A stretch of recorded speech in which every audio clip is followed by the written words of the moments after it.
ओम मुनित्रयं नमस्कृत्य दुक्तिः परिभाव्य च वैयाकरणसिद्धान्तकौमुदीयं विरच्यते। सर्वेभ्यः श्रोतृभ्यः नमः। अस्माभिः गतपाठे यद्यत् पठितं तद् एकवारं स्मरामः। वयं वैयाकरणसिद्धान्तकौमुदी इत्याख्यस्य ग्रन्थस्य तत्र तद्धितप्रकरणे भवामः। तद्धितप्रकरणस्यास्य तत्र ठञधिकारे कालाधिकारस्य अन्तिमः पाठः, अन्तिमः चतुर्थः पाठः, गतपाठः अस्माकं क्रमे सम्पन्नः। तस्मिन् अन्तिमे पाठे वयं सर्वादौ सूत्रं पठितवन्तः, चित्तवति नित्यम् इति। तत्र वर्षशब्दान्तात् द्विगोः प्रत्ययस्य नित्यं लुक् स्यात् चेतने प्रत्यये प्रत्ययार्थे गम्यमाने इति तस्य अर्थः दृष्टः। द्विवर्षोदारकः इति रूपं साधितं। तत्र ठञ् प्रत्ययः यः भवति तस्य लुक् भवति, द्विवर्षः इत्येव प्रयोगः तत्र भवति। दारकशब्दस्य बालकः इति अर्थः अस्माभिः दृष्टः। तदनन्तरं षष्टिकाः षष्टिरात्रेण पच्यन्ते इति सूत्रम् अस्माभिः पठितं। तत्र षष्टिका इति शब्दः निपात्यते। तस्मिन् शब्दे तृतीयान्तात् कन् अपि च रात्रशब्दस्य लोपः अपि निपात्यते इति अस्माभिः तत्र पठितं। नाम षष्टिक इति शब्दः साधितः। तत्र बहुवचनम् अतन्त्रं भवति, नाम अमुख्यं भवति। नाम बहुवचने एकवचने वा अस्य शब्दस्य प्रयोगः भवितुम् अर्हति, कदाचित् द्विवचने अपि भवति। अतएव अतन्त्रम् इति तत्र उक्तं, नाम गौणम् इति। ततः अस्माभिः तेन परिजय्यलभ्यकार्ये सुकरम् इति अग्रिमं सूत्रं पठितं। मासेन परिजय्यः जेतुं शक्यः मासिकः व्याधिः इति तत्र एकम् उदाहरणं दृष्टं। नाम तेन परिजय्यं, तेन लभ्यं, तेन कार्यं, तेन सुकरम् इत्यादिषु अर्थेषु तत्र औत्सर्गिकः ठञ् प्रत्ययः भवति इति सूत्रस्य अर्थः। सर्वत्रापि मासिकः इति उदाहरणं। मासिकः व्याधिः, मासेन लभ्यम् अथवा मासेन तत्र कार्यं, मासेन सुकरं वा यद्भवति तदपि मासिकं भवति इति अस्माभिः रूपाणि, नाम विभिन्नेषु अर्थेषु मासिकम् इति रूपं साधितं। ततः तदस्य ब्रह्मचर्यम् इति सूत्रं पठितं। द्वितीयान्तात् कालवाचिनः अस्य इत्यर्थे प्रत्ययः स्यात् इति तस्य अर्थः दृष्टः। प्रकृते अत्यन्तसंयोगे द्वितीया भवति, नाम कालाध्वनोरत्यन्तसंयोगे इत्यनेन। ततः मासं ब्रह्मचर्यम् अस्य सः मासिकः ब्रह्मचारी इति उदाहरणम् अस्माभिः पठितं। ततश्च तत्र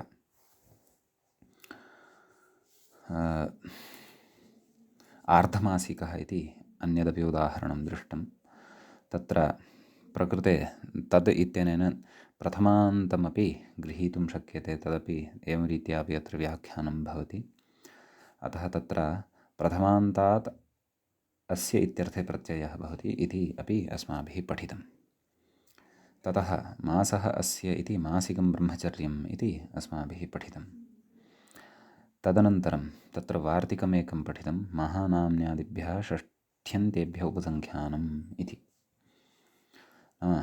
तत्र महानाम्नि इत्यस्मात् शब्दात् तत्र षष्ठ्यन्तात् ठञ् प्रत्ययः भवति। तत्र च उक्तं किं, महानाम्नि नाम का अथवा महानाम्न्यः काः इति तत्र उक्तं। महानाम्न्यः नाम विदामघवन् इत्याद्याः ऋग्वेदस्य ऋचः भवन्ति इति। तासां ब्रह्मचर्यम् अस्य इति महानाम्निकः इति तत्र पठितं। महानाम्निकः ब्रह्मचारी इति महानाम्निकः इति प्रयोगं साधितं। ततः हरदत्तस्तु भस्याढे इति पुंवदभावान् महानामिक इत्याह। तत्र हरदत्तस्य मदं पुरस्कृत्य पुंवदभावपक्षे अपि रूपं दर्शितं। तदनन्तरं वार्तिकान्तरं पठितं, चतुर्मासान्नो यज्ञे तत्र भवत्यर्थे इति। अस्य वार्तिकस्य उदाहरणं पठितं। चतुर्षु मासेषु भवन्ति चातुर्मास्यानि यज्ञकर्माणि इति। ततः अग्रिमं वार्तिकम् अणसंज्ञायाम् इति तत्र पठितं। चतुर्षु मासेषु भवति चातुर्मासी आषाढी। चातुर्मासी आषाढी पावुणमासी। अत्र चातुर्मासी इति रूपम् अस्माभिः साधितम्। अण्णन्तत्वात् ङीप् भवति इति च तत्र मूले एव उक्तम्। एतद् वार्तिकात् अनन्तरम् अस्माभिः तस्य च दक्षिणा यज्ञाख्येभ्यः इति सूत्रं पठितम्। तस्य दक्षिणा इत्यस्मिन् अर्थे यज्ञवाचिभ्यः शब्देभ्यः औत्सर्गिकः ठञ् भवति, तस्य अर्थः दृष्टः। द्वादशाहस्य दक्षिणा द्वादशाहिकी इत्येकं रूपं साधितं। ततः आख्याग्रहणात् अकालादपि नाम अकालवाचकादपि तस्य दक्षिणा इत्यस्मिन् अर्थे ठञ् प्रत्ययः भवति। तत्र आग्निष्टोमिकी इति रूपं च आग्निष्टोमिकी इति रूपं वाजपेयिकी इति च रूपं तत्र अस्माभिः साधितं। ततः अनन्तरं तत्र च दीयते कार्यं भवत् इति सूत्रम् अस्माभिः पठितं। तत्र प्रावृषि दीयते कार्यं वा प्रावृषेण्यं शारदम् इति उदाहरणद्वयम् अस्माभिः साधितम् इति तत्र विशेषः दृष्टः। एवञ्च अयं ठञधिकारे कालात् इत्यधिकारः अस्माभिः पठितः। अयं च अन्तिमः पाठः कालाधिकारप्रकरणस्य प्रवृत्तः। इदानीं तावत् अस्माभिः अग्रिमप्रकरणं प्रविश्यते। अग्रिमप्रकरणं भवति, तत्र अग्रिमप्रकरणस्य आरम्भार्थं कथयति। अथ तद्धितेषु ठञ् विधिप्रकरणम् इति। ठञ् विधिप्रकरणस्य अस्य अयं प्रथमः पाठः अस्माकं क्रमे अधुना तत्र भवति आरब्धः। समीचीनम्। अत्र कुतः अस्य प्रकरणस्य नाम ठञ् विधिप्रकरणम् इति चेत् प्रकृते नाम पूर्वं प्राग्वतेष्ठञ् इत्यस्मात् यः ठञ् अधिकृतः सः क्व यावत् इति चेत् तेन तुल्यं क्रिया चेद्वतिः इति सूत्रं यावत्। तच्च 15-शततमं सूत्रम् अस्य पादस्य भवति। इदं तु तावत् नाम अधुना यद् सद्य एव यत् सूत्रम् अस्माभिः पठितं तद् तु 96तमं सूत्रम् आसीत्। तत्र च दीयते कार्यं भवत्। इदानीं 97तमं सूत्रमग्रे पठनीयं वर्तते। अतः तत्र इतः अग्रे यत् प्रकरणम् अस्माभिः पठ्यते तत्र केवलः ठञ् एव भविष्यति।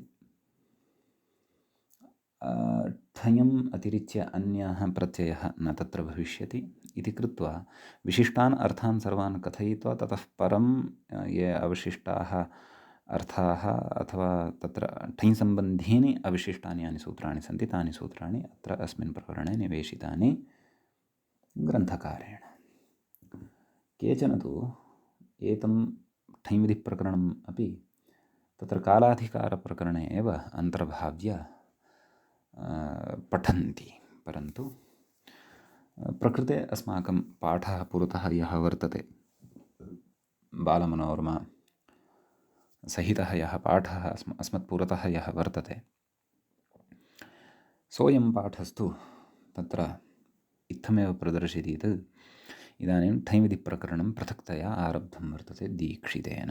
अस्तु, अत्र के विशेषाः सन्ति, कानि सूत्राणि, यद्यपि लघु एव प्रकरणमिदं भवति, महत्प्रकरणं नास्ति, तथापि प्रकृते के विशेषाः अत्र उक्ताः वर्तन्ते, तेषां विशेषाणां सन्दर्भे वयम् अग्रे इदानीम् एतत् प्रकरणस्य सूत्राणि पठित्वैव ज्ञास्यामः। तत्र व्याख्याता कथयन् अस्ति, आरम्भं करोति। अथ ठञ् विधिर्निरूप्यते। नाम इतः अग्रे अधुना अस्माभिः ठञ् विधिः निरूप्यते इति सूत्रम् आदौ उपस्थाप्यमानं वर्तते। तच्च एवं व्युष्टादिभ्योऽण् इति। तत्र प्रथमं पदं भवति व्युष्टादिभ्यः इति। पञ्चमी विभक्तेः बहुवचनान्तम् इदं पदं भवति। अण् इति प्रथमाविभक्तेः एकवचनान्तं पदं भवति। समीचीनं। तत्र व्युष्टः आदिः येषां ते व्युष्टादयः, नाम कश्चन गणः वर्तते, तस्मिन् गणे केचन शब्दाः, तस्य गणस्य आदिः शब्दः व्युष्ट इति, अतः व्युष्टादिगणः अत्र विवक्षितः वर्तते। तेभ्यः अणप्रत्ययः भवति, नाम अयम् अणप्रत्ययः यः वर्तते सः औत्सर्गिकस्य ठञः एव अपवादः वर्तते। व्याख्याता कथयति, नाम अत्र किं किम् अनुवर्तते तद्विषये कथयन्नस्ति। तत्र च दीयते कार्यम् इत्यनुवर्तते, तत्र च दीयते कार्यं भववत् इति गतसूत्रं खलु पठितम् अस्माभिः। तस्मात् सूत्रात् तत्र च दीयते कार्यम् इति अनुवर्तते। तत्र दीयते तत्र कार्यम् इत्यनयोः अर्थयोः प्रकृते अनुवर्तनं वर्तते इति भावः। ततः तद्धिताः ज्ञाप्रातिपदिकात् प्रत्ययः परश्च समर्थानां प्रथमाद्वा एते अन्ये च अधिकाराः अत्र लभ्यन्ते। समीचीनम्। अग्रे कथयति, दीयते कार्यं वा इत्यर्थे सूत्रार्थं कथयन्नस्ति। कः? व्याख्यातारं पश्यन्तु। दीयते कार्यं वा इत्यर्थे सप्तम्यन्तेभ्यः दीयते कार्यं वा, नाम तत्र दीयते तत्र कार्यं वा इति अर्थद्वये सप्तम्यन्तेभ्यः विष्टादिभ्यः अण स्यात्। सप्तम्यन्तता तु तत्र च दीयते इति सूत्रस्य इमानि यानि पदानि अनुवृत्तानि, तत्र प्रथमं पदं यद् वर्तते किं तत्र इति, तस्य अत्र ग्रहणात् सप्तम्यन्तात् अथवा सप्तम्यन्तेभ्यः इति अर्थः लब्धः भवति। समीचीनम्। तत्र व्युष्टादिगणे के शब्दाः सन्ति इति एकवारं गणपाठं कुर्मः। व्युष्ट, नित्य, निष्क्रमण, प्रवेशन, उपसंक्रमण, तीर्थ, आस्तरण, संग्राम, संघात, अग्निपद, पीलुमूल इति पृथक् पृथगपि दृश्यते, प्रवास, उपवास, एते शब्दाः व्युष्टादिगणे वर्तन्ते। समीचीनम्। तत्र व्याख्याता कथयति ठयोपवादः, तत्पूर्वमपि उक्तम् अस्माभिः, औत्सर्गिकस्य ठयः अयम् अपवादः अणु। व्युष्टशब्दस्य अर्थं कथयन्नस्ति। व्युष्टं प्रभातं, नाम प्रभातकालविशेषः व्युष्टशब्देन उच्यते इति। किम् उदाहरणं किं दीयते तत्र? तस्य विग्रहमूले क्रियमाणः अस्ति, पश्यन्तु। व्युष्टे दीयते कार्यं वा, नाम व्युष्टे दीयते अथवा व्युष्टे यत् कार्यं तद्वा वैयुष्टम् इति भवति।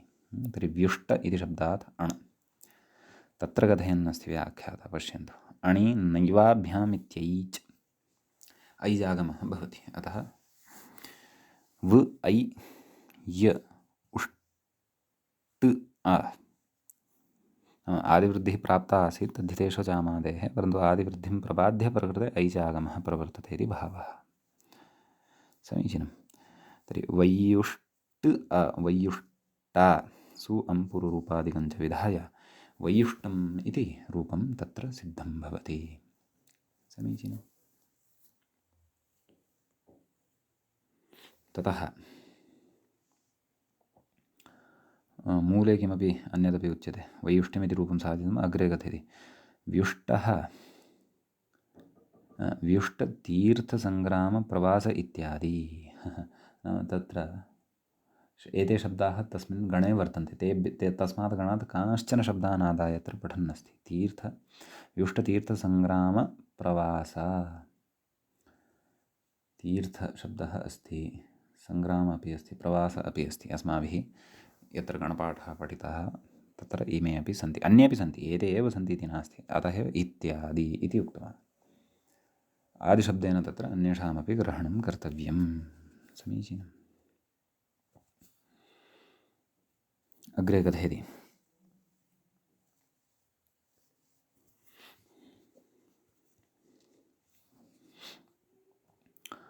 मूले तत्र यद्यपि एषः अग्रिमस्यैव सूत्रस्य आरम्भं कुर्वन् वर्तते व्याख्याता, परन्तु मूले तावत् तत्र वार्तिकमपि एकम् उक्तं वर्तते।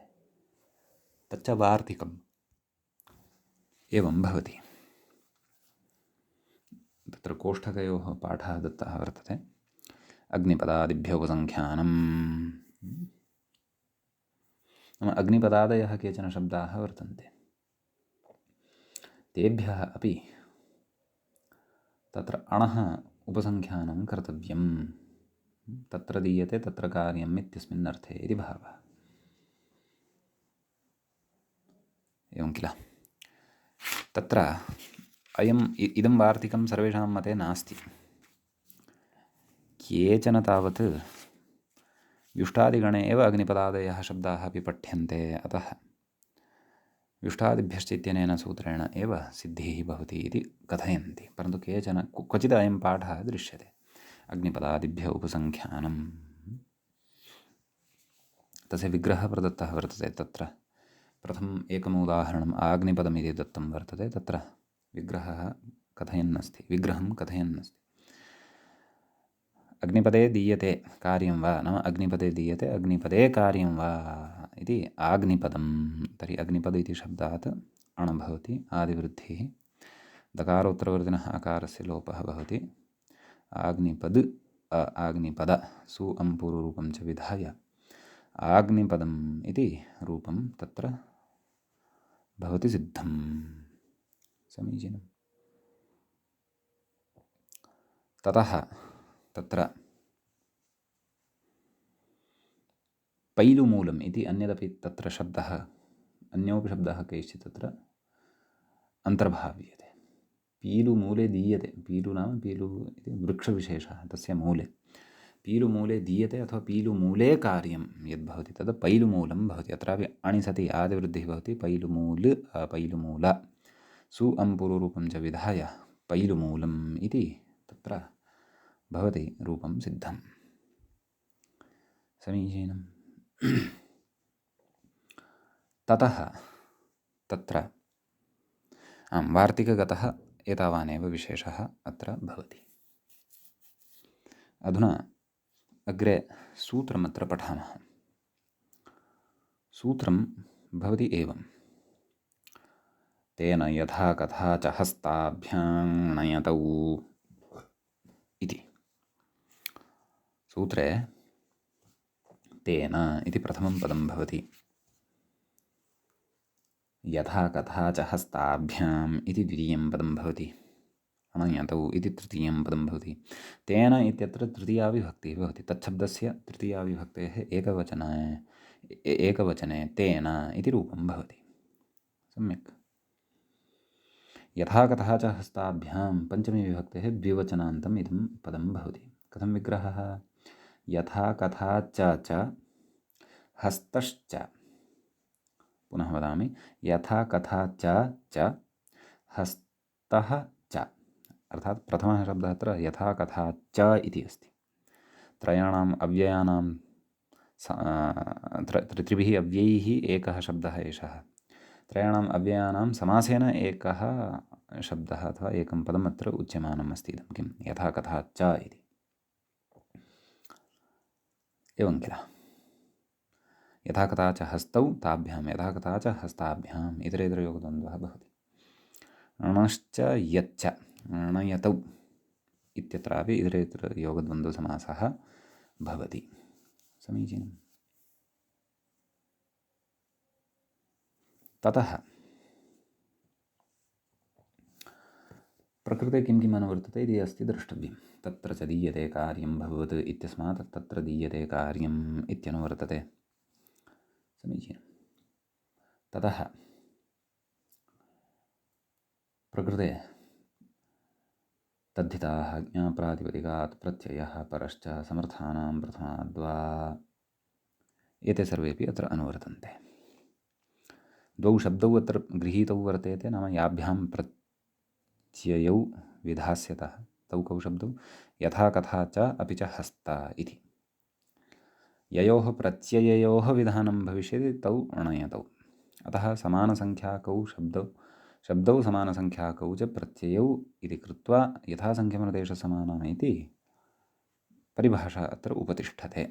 अतः यथा कथा च इति शब्दात् णप्रत्ययः, हस्त इत्यस्मात् शब्दात् च यत् प्रत्ययः भविष्यति, तत्र दीयते तत्र कार्यम् इत्यनयोः अर्थयोः। समीचीनम्।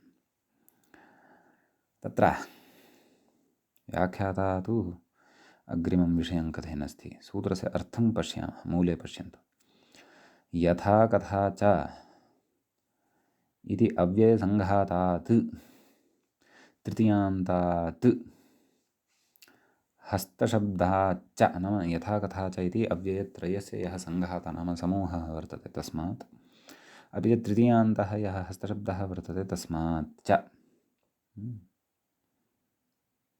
कथयति तृतीयान्तात् हस्तशब्दात्, तृतीयान्तात् धस्तशब्दात्, एवं तत्र सन्धिं विधाय मूलसूत्रार्थे लिखितवान् अस्ति। परन्तु तृतीयान्तात् हस्तशब्दात् च एवं रीत्या तत्र विग्रहः ज्ञेयः। यथासङ्ख्यं णयतौ स्तः, अर्थात् यथा कथा च इत्यस्मात् णप्रत्ययः, हस्त इत्यस्मात् शब्दात् च यत् इति प्रत्ययः भवति इति भावः। सम्यक्। ततः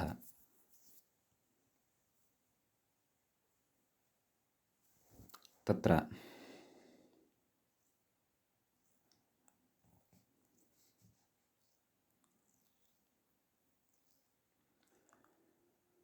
अग्रे कथयति। तत्र अर्थाभ्यां तु यथासङ्ख्यं नेष्यते। नाम यथासङ्ख्यनियमः अत्र प्रकृतिप्रत्यययोः विषये एव वर्तते, परन्तु अर्थौ अपि द्वौ स्तः खलु, वा न वा? प्रथमः अर्थः वर्तते तत्र दीयते, द्वितीयः अर्थः वर्तते तत्र कार्यं। तर्हि तत्र यथा कथा च एतस्मात् णप्रत्ययः तत्र दीयते इत्यस्मिन्नेव अर्थे भवति। अपि च कथा क्षन्तव्यः, हस्त इत्यस्मात् शब्दात् यत् प्रत्ययः तत्र कार्यम् इत्यस्मिन्नेव अर्थे भवति इति नास्ति। यथा कथा च इत्यस्मात् णप्रत्ययः उभयोरपि अर्थयोः भवति। तत्र दीयते इत्यस्मिन् अर्थे अपि तत्र कार्यम् इत्यस्मिन् अर्थे अपि, एवं खलु। हस्तशब्दादपि यत् प्रत्ययः उभयोरपि अर्थयोः भवति। तत्र दीयते इत्यस्मिन् अर्थे अपि तत्र कार्यम् इत्यस्मिन् अर्थे अपि भवति। समीचीनम्। ततः तदेव अत्र यथा अर्थाभ्यां तु यथासङ्ख्यं नेष्यते। कुतः? इदं व्याख्यानात् तदेव कथयति अग्रे। व्याख्यातारमपि पश्यन्तु। प्रकृत्योः प्रत्यययोश्च यथासङ्ख्यं न तु दीयते कार्यम् इत्यर्थयोरित्यर्थः। व्याख्यानादिति भावः। तदेव पश्यन्तु। व्याख्यानं च लक्ष्यं दृष्ट्वा। लक्ष्येषु उभयविधोऽप्यर्थः अपेक्ष्यमाणः वर्तते अथवा दृश्यमानः वर्तते। अतः कृत्वा प्रकृते अर्थयोः सन्दर्भे यथासङ्ख्यनियमः न प्रवर्तते इति भावः। समीचीनं। तत्र उदाह्रियते। यथा कथा च दीयते कार्यं वा, नाम यथा कथा च दीयते कार्यम्, अथवा यथा कथा नैव, यथा कथा च दीयते अथवा यथा कथा च कार्यम्, एवं खलु। इत्यस्मिन् अर्थे तत्र यथा कथा च इत्येतस्मात्, एवं किल, णप्रत्ययः यथा कथा च ण इत्यस्य यः अकारः वर्तते तस्य एव ग्रहणं भवति। णकारस्य तु इतिसंज्ञाया लोपः भवति। आदिवृद्धिः तद्धितेषु जामादेः इत्यनेन। याथा काथा च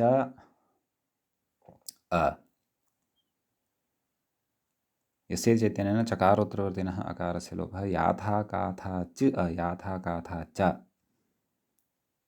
सु अम्पुरुरूपं याथा काथा चम् इति रूपं सिद्धं भवति। सम्यक् वा न वा? तर्हि प्रकृते यथा कथा च दीयते नाम अनादरेण दीयते, अथवा अनादरेण यत् कर्म क्रियते, अथवा अनादरेण यत् कार्यं तद् याथा कथा चम् भवति। विशिष्टः एषः प्रयोगः वर्तते। एवमपि सङ्घातरूपस्यापि तद्धितेषु प्रयोगः दृश्यते। एवं खलु? ततः हस्तशब्दादपि उदाह्रियते। तत्र व्याख्याने अर्थः नैव, मूले अर्थः अपि उच्यमानः अस्ति। तदैव यः अर्थः अधुना उक्तः, अनादरेण देयं कार्यं वेत्यर्थः। अनादरेण देयम् अथवा अनादरेण कार्यं यद्भवति तद् उच्यते किं? याथा कथा चम् इति विशिष्टः प्रयोगः एषः भवति।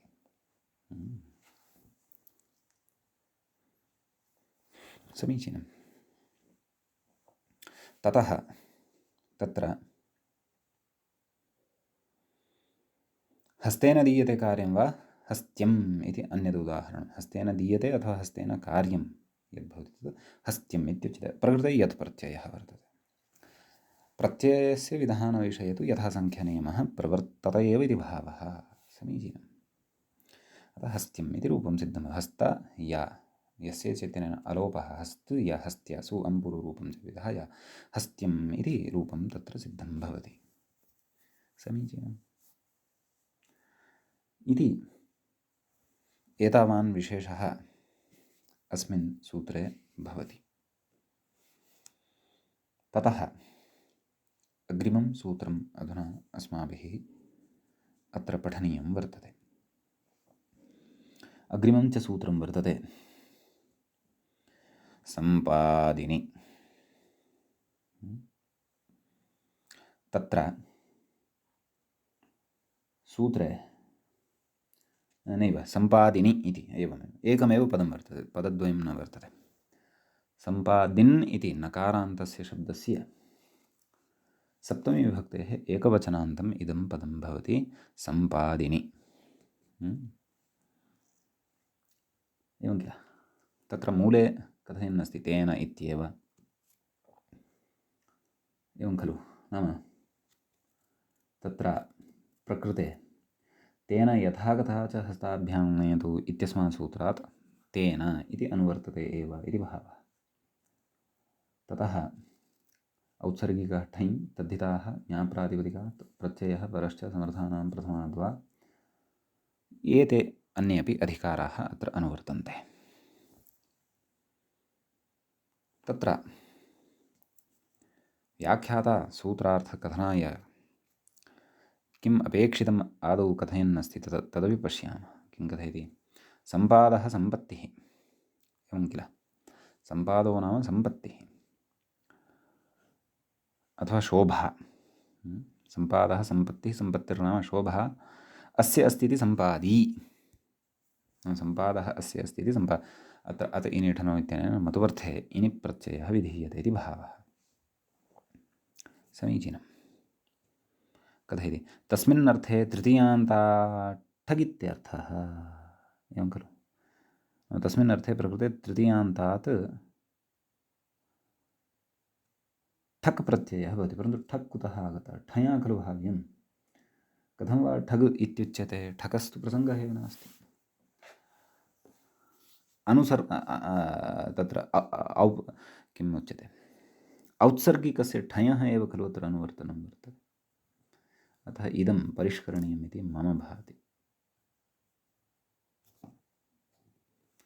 ठञ् इत्यर्थः, ठञ् अत्र भवेत् इति भावः। सम्यक्। आं, तर्हि रूपं तत्र साधितं दृश्यते। पश्यन्तु मूले करणवेष्टकाभ्यां सम्पादि। कारणवेष्टकिकं मुखम् इति वर्तते। तत्र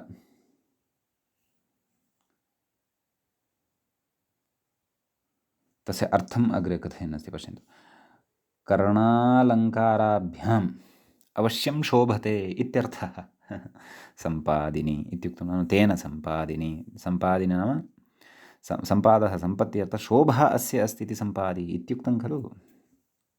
अतः वेष्टकाभ्यां सम्पादि कारणवेष्टकिकं मुखं तत्र सम्पादि किं वर्तते मुखं वर्तते सम्पादः नाम शोभः तद् अस्य अस्ति इति सम्पादि तत् किं मुखं मुखस्य विशेषणं तच्च कर्णवेष्टकाभ्यां सम्पादि वर्तते अर्थात् शोभितं वर्तते मुखम्। अतः कर्णवेष्टक इति शब्दात् कर्णवेष्टक नाम कर्णालङ्कारविशेषः कर्णाभरणं कर्णालङ्कारविशेषः स्त्रियः धरन्ति खलु अथवा पुरुषाः अपि धरन्ति एवं खलु। अतः कर्णवेष्टकशब्दात् प्रकृते ठञ् प्रत्ययः इकादेशः आदिवृद्धिः अलोपः कारणवेष्टक इक कारणवेष्टकिक सु अम्पूर्वरूपं च विधाय कारणवेष्टकिकम् इति रूपं लभामहे। समीचीनम् इति एतावान् विशेषः अस्मिन् सूत्रे वर्तते। अग्रे अत्र सूत्रं वर्तते कर्मवेषाद्यत्। सूत्रे द्वे पदे स्तः कर्मवेषात् इति एकं यत् इति च अपरं।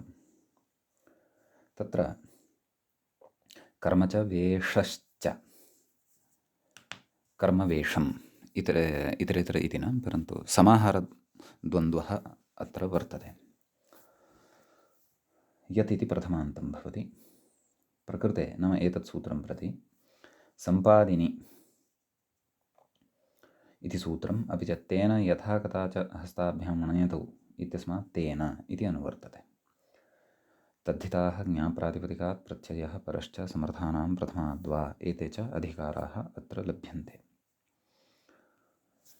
ततः सूत्रस्य अर्थः द्रष्टव्यः। कथयति व्याख्याता सम्पादिन्यर्थे यत् स्यात् इत्यर्थः। ततः अपि पूर्वं किम् उक्तवान् तृतीयान्तात् कर्मन् शब्दात् वेषशब्दात् च एवं नाम तृतीयान्तः कर्मन् इति शब्दः यः वर्तते तस्मात् अपि च वेष इति शब्दात् च सम्पादिनी इत्यस्मिन् अर्थे सम्पादिनी इत्यस्य च अर्थः अस्माभिः पूर्वं दृष्टः एव यत् इति प्रत्ययः भवति इति तत्र उच्यते। सूत्रार्थः अयं भवति। समीचीनम् उदाहरणं पश्यामः। कर्मणा सम्पादि कर्मण्यं शौर्यम् इति वेषेण सम्पादि वेश्यो नटः एवं किल। सम्पादः अस्य अस्ति अर्थात् सम्पत्तिः अर्थात् अथवा शोभा। तर्हि कर्मणा सम्पादि नाम कर्मणा शोभितं यद्वर्तते शौर्यं तत् कर्मण्यं शौर्यम् इति भवति। अपि च वेषेण सम्पादि वेश्यो नटः तत्र कर्मन् शब्दात् यत् प्रत्ययः भवति यति सति तत्र कर्मन् य णत्वं भवति नकारस्य णत्वं भवति। ये चाभावकर्मणोः इत्यनेन तत्र टिलोपः न भवति नाम ये चाभावकर्मणोः इत्यनेन तत्र टिभागः तथैव तिष्ठति प्रकृतिभावं प्राप्नोति इति। ततश्च वेषेण सम्पादि वेश्यो नटः इति नटः सम्पादी नाम शोभितः अस्ति केन वेषेण तस्य वेषविशेषः तथा वर्तते इति नाम परिधानविशेषः वेषः एवं खलु। अतः वेषशब्दात् तत्र यत् इति प्रत्ययः भवति यस्येति च इत्यनेन षकारोत्तरवर्तिनः अकारस्य लोपः भवति वेश्य इति रूपं सिद्धं भवति। नटस्य विशेषणं भवति प्रकृते। कथयति वेषः कृत्रिम आकारः इति कृत्रिमः नाम क्रियते विशेषेण साध्यते यः आकारः सः वेषः इत्युच्यते। नाम सः तद् वास्तविकं रूपं न तस्य भवति तत् कृत्रिमं भवति एवं खलु। ततः अस्मिन् सूत्रे एतावानेव विशेषः भवति। इदानीम् अग्रिमं सूत्रं पठामः। अग्रिमं सूत्रं भवति तस्मै प्रभवति सन्तापादिभ्यः इति। सूत्रे तस्मै इति चतुर्थ्यन्तं पदं भवति। चतुर्थी विभक्तेः एकवचनान्तं भवति। प्रभवति इति क्रियापदं भवति। प्रथमपुरुषस्य एकवचनान्तं तद् भवति। सन्तापादिभ्यः, सन्तापः आदौ, सन्ताप इति शब्दः आदौ येषां ते सन्तापादयः तेभ्यः सन्तापादिभ्यः इति अस्य पदस्य विग्रहः भवति। समीचीनं। पञ्चम्यन्तमिदं पदं प्रभवति इति क्रियापदमित्युक्तमेव। प्रकृतसूत्रं प्रति तत्र ठञ् नाम औत्सर्गिकः ठञ् तद्धिताः ज्ञाप्रातिपदिकात् प्रत्ययः परश्च समर्थानां प्रथमाद्वा एते अधिकाराः अनुवर्तन्ते, लभ्यन्ते। तत्र उदाह्रियते, आदौ सूत्रार्थः द्रष्टव्यः। चतुर्थ्यन्तात्, यतः तस्मै इति प्रथमं पदं चतुर्थ्यन्तं वर्तते, अतः चतुर्थ्यन्तात् अत्र प्रत्ययः भविष्यति। चतुर्थ्यन्तात् सन्तापादिगणपठितात् शब्दात् अथवा पठितेभ्यः शब्देभ्यः चतुर्थ्यन्तेभ्यः प्रभवति, तस्मै प्रभवति इत्यस्मिन् अर्थे औत्सर्गिकः ठञ् प्रत्ययः भवति इत्यर्थः। सम्यक् उदाह्रियते। सन्तापाय प्रभवति, सन्तापस्य कृते तत्र समर्थः भवति। सन्तापाय प्रभवति सान्तापिकः। तत्र सन्तापादिगणे पठितान् शब्दानपि एकवारम् अत्र स्मरामः। तत्र शब्दाः एवं भवन्ति: सन्ताप, संनाह, संयाम, संयोग, संपराय, संवेशन, संपेष, निष्पेष, सर्ग, निसर्ग, विसर्ग, उपसर्ग, प्रवास, उपवास, संघात, संवेश, संवास, सम्मोदन, सक्तु, मांसौदनाद् विगृहीतादपि इति गणसूत्रमपि तत्र वर्तते। तत्प्रायः पूर्वं पठितमिति स्मरामि। अस्तु, तर्हि तत्र सन्तापाय प्रभवति सान्तापिकः, सन्तापशब्दात् ठञ् भवति। अन्यत् कार्यं वयं जानीमः। तत्र इकादेशः आदिवृद्धिः अलोपः च स्वादिकार्यं साम्पातिकः, क्षन्तव्यः सान्तापिकः। अग्रिमं साङ्ग्रामिकः, सङ्ग्रामाय प्रभवति साङ्ग्रामिकः, इदं रूपमपि ठञा सिद्ध्यति, तस्मै प्रभवति इत्यस्मिन् अर्थे। अन्येभ्योऽपि शब्देभ्यः सन्तापादिगणे पठितेभ्यः अस्माभिः ठञः विधानं कर्तुं शक्यं। ततश्च तत्र अग्रिमं सूत्रम् इदानीं वयं पठामः। अग्रिमं सूत्रं भवति योगाद्यच्च इति। सूत्रे त्रीणि पदानि सन्ति। योगात् पञ्चम्यन्तं भवति, पञ्चमी विभक्तेः एकवचनान्तं भवति। यत् इति प्रथमान्तं भवति। च इति अव्ययं भवति। सम्यक्। प्रकृते तस्मै प्रभवति सन्तापादिभ्यः इत्यस्मात् तस्मै प्रभवति इत्यनयोः पदयोः अनुवर्तनं भवति। तद्धिताः ज्ञाप्रातिपदिकात् प्रत्ययः परश्च समर्थानां प्रथमाद्वा एते च अधिकाराः अत्र लभ्यन्ते। समीचीनम्। अग्रे कथयति चाठ्। सूत्रे चकारग्रहणं कृतं खलु, तद्बलात् ठञ् प्रत्ययोऽपि अत्र भवति, यतपि ठञ् अपि। तत्र उदाह्रियते। सूत्रार्थस्तु ज्ञातः किल, नाम योग इत्यस्मात् शब्दात् चतुर्थ्यन्तात् प्रभवति इत्यस्मिन् अर्थे यत् प्रत्ययः ठञ् प्रत्ययश्च भवति इति न्यायः पक्षे उदाह्रियते। योगाय प्रभवति योग्यः, एवं खलु। अस्मिन्नेव अर्थे ठञः पक्षे योगाय भवति यौगिकः इति च रूपं सिद्ध्यति। समीचीनम्। अयं विशेषः अस्मिन् सूत्रे वर्तते। अग्रिमं सूत्रम् अधुना पठामः। अग्रिमं सूत्रं वर्तते कर्मण उकञ् इति। सूत्रे द्वे पदे स्तः। कर्मणः इति पञ्चम्यन्तं पदम्, उकञ् इति विधीयमानं प्रथमान्तं पदं। तत्र तस्मै प्रभवति संतापादिभ्यः इत्यस्मात् सूत्रात् तस्मै प्रभवति इति अनुवर्तते। तद्धिताः ज्ञाप्रातिपदिकात् प्रत्ययः परश्च समर्थानां प्रथमाद्वा एते च अधिकाराः अत्र लभ्यन्ते। सम्यक्। ततश्च तत्र उदाह्रियते। नैव सूत्रार्थः कृतो वा?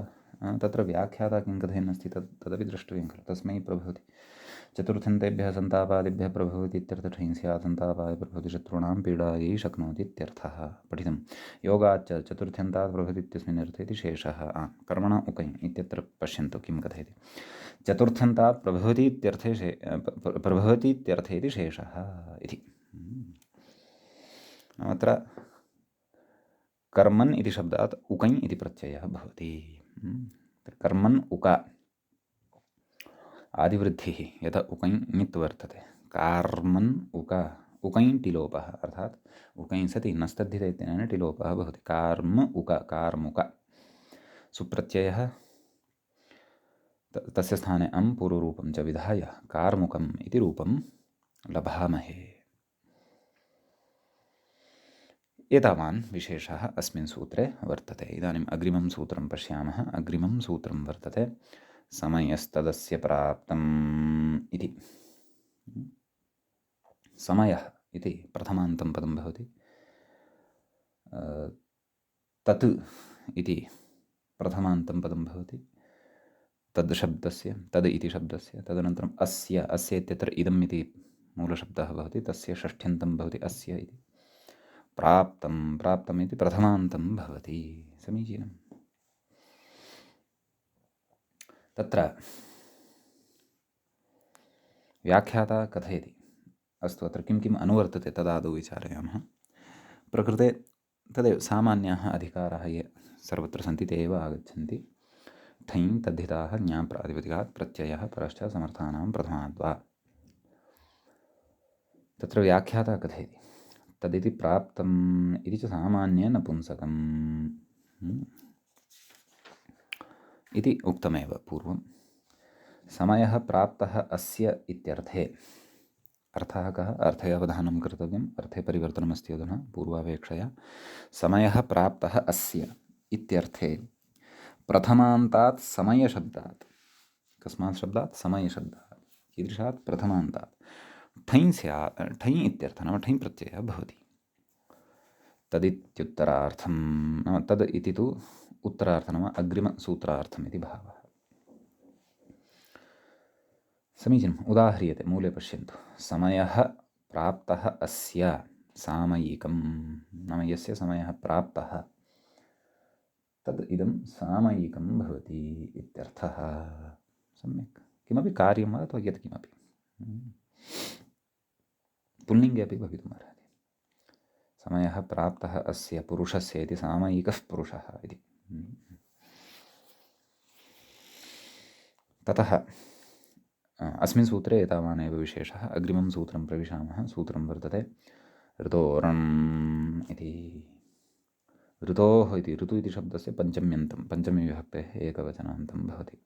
अण् इति प्रथमान्तं भवति। प्रथमाविभक्तेः एकवचनान्तं भवति।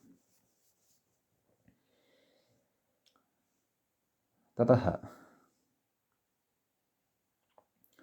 तत्र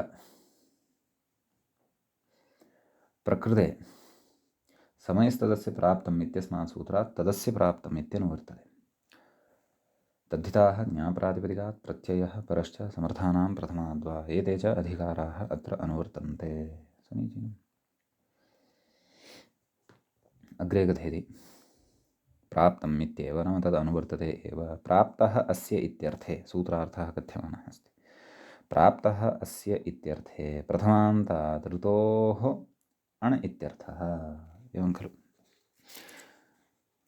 प्रथमान्तात् ऋतोः अण् इति प्रत्ययः भवति।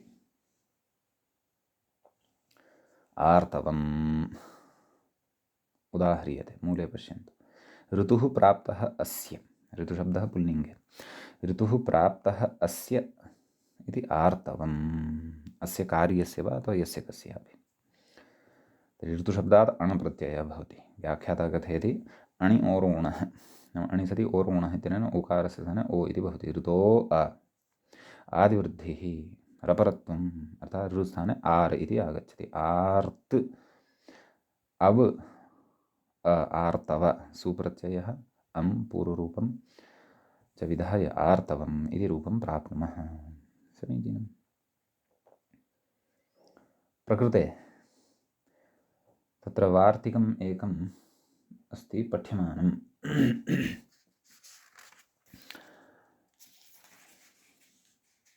तच्च एवम्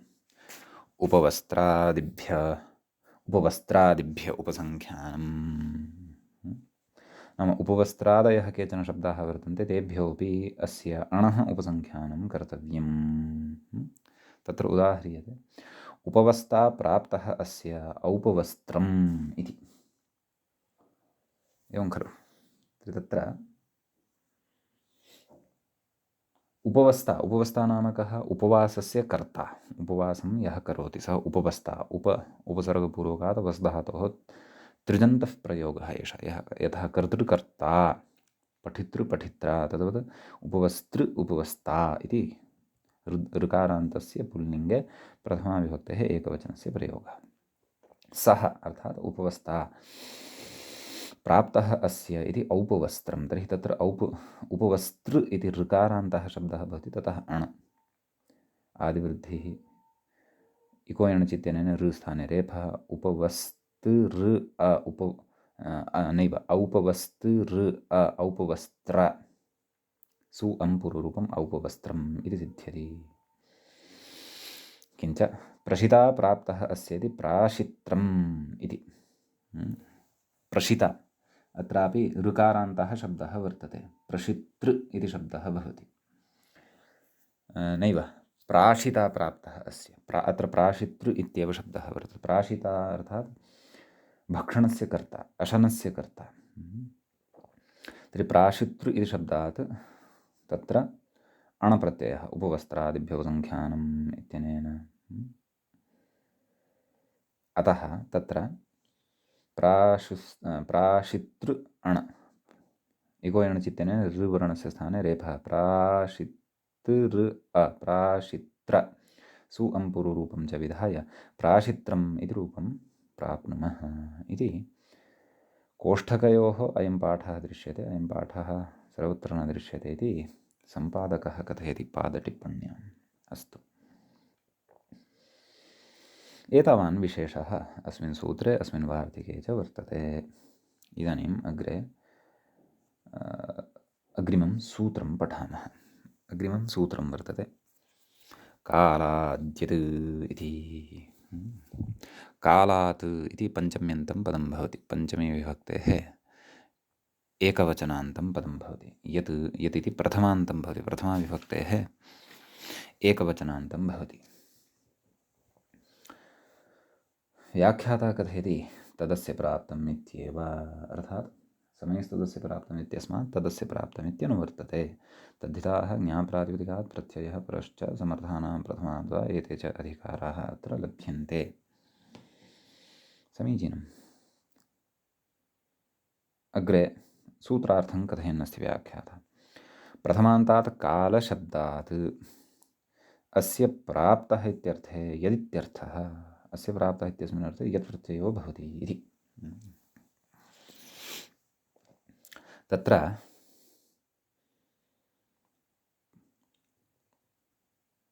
मूले किं कथयति तत् पश्यामः। उदाह्रियते कालः प्राप्तः अस्य इति काल्यं शीतम्।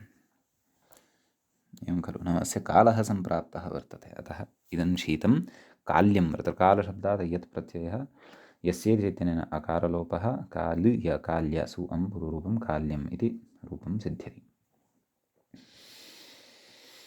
व्याख्याता कथयति प्रातःकाले काल्यशब्दस्तु कल्यवत् अव्युत्पन्नं प्रातिपदिकं प्रातःकालार्थे अपि काल्यशब्दः प्रयुज्यते। परन्तु तत्तु कल्यशब्दवत् अव्युत्पन्नं प्रातिपदिकं स्वीक्रियते। तत्र एवं रीत्या कालः प्राप्तः अस्य इति एवं रीत्या विग्रहः नोच्यते इति। प्रातः कालार्थे काल्यशब्दः यः सः तस्य विषये उच्यमानं वर्तते अत्र। अग्रे कथयति कल्यमेव काल्यं वा अथवा कल्यमेव काल्यं भवति। तत्र कल्यशब्दात् स्वार्थे अणप्रत्ययेन काल्यमिति शब्दः अपि एवं प्रकारान्तरेणापि प्रातःकालार्थे अपि साधयितुं शक्यते इति मूले यद्यपि सद्यः अयं विषयः न उक्तः परन्तु व्याख्यात्रा अत्र उक्तम्। कदाचिदग्रे उच्येत द्रक्ष्यामः इति एतावान् विशेषः कालाद्यतिथि सूत्रे भवति। अग्रिमं सूत्रम् इदानीं वयं पठामः। तच्च भवति एवं प्रकृष्टे ठञ् इति सूत्रे द्वे पदे स्तः। प्रकृष्टे प्रकृष्ट इत्यस्य शब्दस्य सप्तमी विभक्तेः एकवचनान्तं भवति। प्रकृष्टे ठञ् ठञ् इति प्रथमान्तं भवति। प्रथमाविभक्तेः एकवचनान्तं भवति। सम्यक्।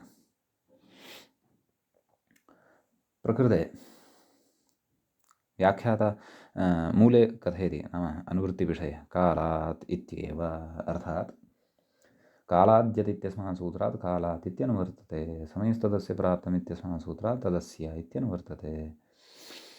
तद्धिताः ज्ञाप्रातिपदिकात् प्रत्ययः परश्च समर्थानां प्रथमाद् वा एतत् सर्वमपि अत्र अनुवर्तते। अतः सूत्रार्थः उच्यते। व्याख्याता पश्यन्तु अस्य प्राप्तः इत्यर्थे प्रकृष्टवृत्तेः कालशब्दात् ठञ्त्यर्थः इति। प्रकृष्टार्थे नाम प्रकृष्टवृत्तेः नाम प्रकृष्टार्थे कालशब्दात् ठञ् प्रत्ययो भवति इति भावः। कथयति अग्रे यतोपवादः नाम यत् प्रत्ययस्य अयम् अपवादः भवति इति। समीचीनम्। उदाह्रियते तत्र मूले पश्यन्तु। मूले आदौ तु उक्तं कालादित्येव ततः तदस्य इति च। ततः कथयति प्रकृष्टो दीर्घः। तत्र व्याख्याता कथयति प्रकृष्टशब्दस्य विवरणं दीर्घ इति नाम प्रकृष्टशब्दस्य अयमर्थः कः दीर्घः। समीचीनं। कथयति कालः अस्य इति कालिकं वैरिकं कालिकं वैरम् इति। अत्र प्रकृष्टार्थः वर्तते नाम दीर्घः नाम दीर्घः वैरः इति अर्थः उदाहरणस्य भवति। दीर्घं वैरम् इति अस्य उदाहरणं भवति। एवं खलु कालः अस्य इति कालिकं वैरं तर्हि कालशब्दात् ठञ् सति कालिकम् इति। तत्र कालाद्यतित्यस्मात् यत् प्राप्तः भवति तस्य यतः बाधनाय पुनश्च उत्सर्गस्य एव प्राप्त्यर्थं प्रकृते ठञः विधानम् आरब्धम् इति भावः। अतः कालिकम् इति रूपम् अत्र सिद्धं भवति। सम्यक्। एतावान् विशेषः अस्मिन् सूत्रे वर्तते। अग्रे सूत्रं वर्तते प्रयोजनम्। प्रकृते एकमेव पदं भवति। प्रथमाविभक्तेः एकवचनान्तम् इदं पदं भवति। प्रकृते समयस्तदस्य प्राप्तम् इत्यस्मात् तदस्य इत्यनुवर्तते। अतः कथयति मूले पश्यन्तु तदस्य इति च। तत्र व्याख्याता अपि इङ्गितं कुर्वन् अस्ति तदस्य इत्येवेति नाम तदस्य इति इत्येव नाम तदस्य प्रयोजनं नाम तदस्य इत्यस्य अनुवर्तनं भवति। अतः तदस्य प्रयोजनम् इत्यस्मिन् अर्थे प्रथमान्तात् यथा विहितं प्रत्ययः भवति इति भावः। सम्यक्। तदेव सूत्रार्थः व्याख्यात्रापि उच्यमानः वर्तते। अस्य प्रयोजनमित्यर्थे प्रथमान्तात् ठञ् इत्यर्थः नाम प्रथमान्तात् ठञ् प्रत्ययः भवति इति सूत्रस्य अर्थः भवति। उदाह्रियते इन्द्रम् इन्द्रमहः इन्द्रमहः महः नाम उत्सवः एवं खलु। इन्द्रमहः प्रयोजनम् अस्य ऐन्द्रमहिकं। तर्हि तत्र तदेव इन्द्रमहः इत्यस्य अर्थं कथयन्नस्ति व्याख्याता इन्द्रोत्सव इत्यर्थः। मह उद्भव उत्सवः इत्यमरः नाम मह उद्भवो भवति अथवा उत्सवो भवति इति अमरकोशे उच्यते इति भावः। समीचीनम्। तर्हि इन्द्रमः इत्यस्मात् शब्दात् ठञ् प्रत्ययः तदस्य प्रयोजनम् इत्यस्मिन् अर्थे ठस्य इकादेशः आदिवृद्धिः अलोपः ऐन्द्रमहिक् ऐन्द्रमहिका नैव ऐन्द्रमह इक ऐन्द्रमहिक सु पूर्वरूपं च विधाय ऐन्द्रमहिकम् इति रूपं प्राप्नुमः। समीचीनम्। अग्रे कथयति प्रयोजनं फलं कारणं च इति। प्रयोजनं नाम अत्र फलम् अथवा कारणम् इति अर्थं वयं प्रयोजनशब्दस्य जानीयाम इति स्पष्टतार्थं मूले कथयन्नस्ति ग्रन्थकारः। समीचीनम्। एतावान् विशेषः प्रयोजनमिति सूत्रे भवति। इदानीम् अग्रिमं सूत्रम् आरभामहे। सूत्रं भवति एवं: विशाखाषाढादण्मन्थदण्डयोः इति। सूत्रे त्रीणि पदानि सन्ति। विशाखाषाढात् पञ्चमी विभक्तेः एकवचनान्तम् इदं पदं भवति। द्वितीयं पदं भवति अण इति प्रथमान्तं भवति। मन्थदण्डयोः इति सप्तमी विभक्तेः द्विवचनान्तं पदं भवति। विशाखा च अषाढः च विशाखाषाढं समाहारद्वन्द्वः प्रकृते भवति। एवं खलु? तस्मात् विशाखाषाढात् पञ्चम्यन्तमिति उक्तमेव। मन्थश्च दण्डश्च मन्थदण्डौ। एवं खलु? ताभ्यां नैव तयोः मन्थदण्डयोः इति इतरेतरयोगद्वन्द्वसमासः अत्र भवति। समीचीनम्। ततः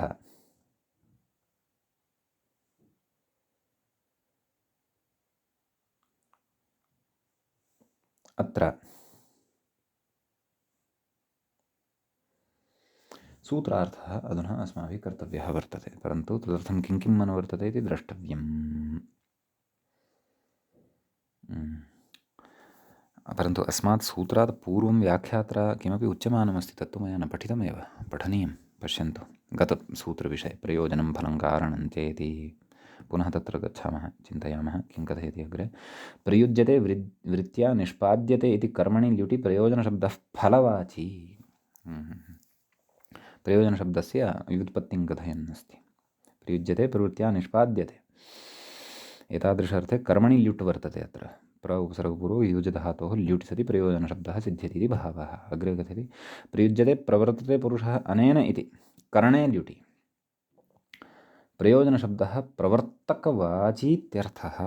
न करणल्युटपक्षे अपि प्रयोजनशब्दः साध्यते इति। एवं खलु? अतः प्रवर्तकवाची अपि भवति इदम्। अतः मूले करणं तु नोक्तं, कारणम् उक्तं। कदाचित् करणस्य कृते एव कारणशब्दः मूले प्रयुक्तः स्यात् इति।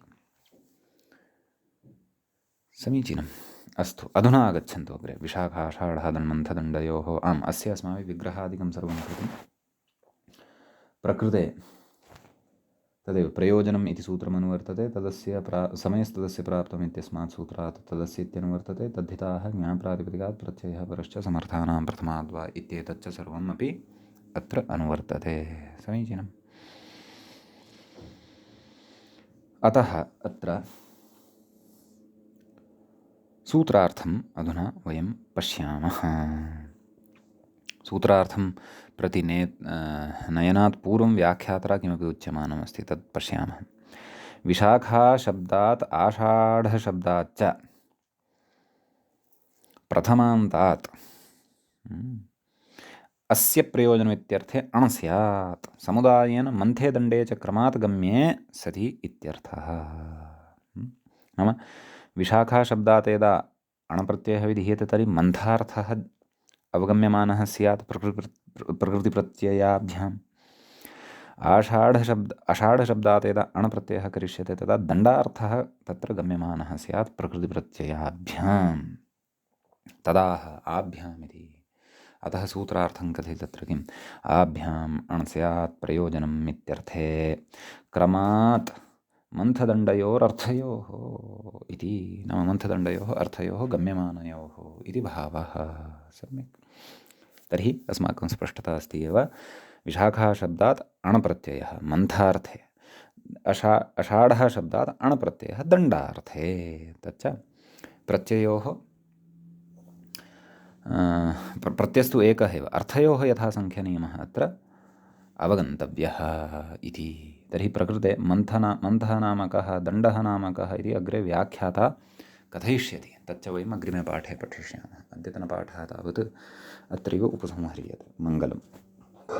मुनित्रयं नमस्कृत्य उक्तिः परिभाव्य च वैयाकरणसिद्धान्तकौमुदीयं विरच्यते। एवञ्च तद्धितेषु ठञ्विधिप्रकरणस्य अस्य प्रथमः एषः पाठः सम्पन्नतां गतः। नमः सर्वेभ्यः श्रोतृभ्यः।